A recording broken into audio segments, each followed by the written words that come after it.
نيابة عن الشعب. هەنگاوەکانی پێکهێنانی حکومەتی نوێ پێی ناوەتە قۆناغێکی نوێوە لایەنە سیاسیەکان ڕێککەوتون کە تاکە چارەسەر بۆ ئەم دۆخە حکومەتی نوێیە. فراکسیۆنەکانی ناو پەرلەمان دڵنیایی دەدەن بەرنامە و کاری ئەم کابینە نوێی حکومەت زۆر جیاوازتر دەبێت لەوانەی پێشووتر، چونکە هەوڵەکان بۆ ئەوەن حکومەتێکی خزمەتگوزار بێت و دوور بێت لە ململانی سیاسی.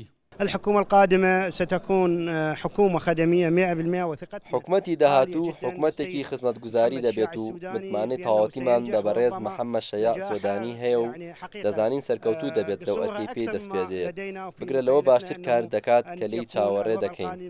بلدنا إن شاء الله نحن داعمون لحكومة خدمية يعني تنعكس. ئێمە پاڵپشتی حکومەتێکی خزمەتگوزار دەبین بتوانێت تا ڕادەیەکی زۆر باش داواکاری هاوڵەکان جێبەجێ بکات و جیاواز بێت لەوانەی پێشتری. الحكومات السابقة التي لا أتت بجديد.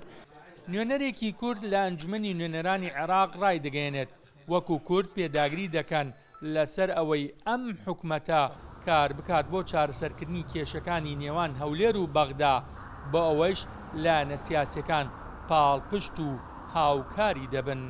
ئاسایکردنەوەی پەیوەندەکان و خزمەتکردن و با بڵێن دەستکردن بە پیکێنانی کابینەی نوێ حکومەت بۆ خزمەتکردنی هاوڵاتیانی هەرێمی کوردستان و عێراق و چارەسەرکردنی کێشەی بودجە چارەسەرکردنی کێشەی موچە ئاسایکردنەوەی پەیوەندەکانی وەزارەتی نەوت و عێراق و وەزارەتی سامان سروشتیەکان و هەموو وەزارەتەکان. پێکنەهێنانی حکومەتی نوێی عێراق کاریگەری زۆری لەسەر خەڵک و کاری وەزارەتەکان هەیە، چونکە حکومەتی ئێستا کاربەڕێکەرە توانای هەموو شتێکی نییە لەوانە ناردنی پرۆژە یاسای بودجەی گشتی.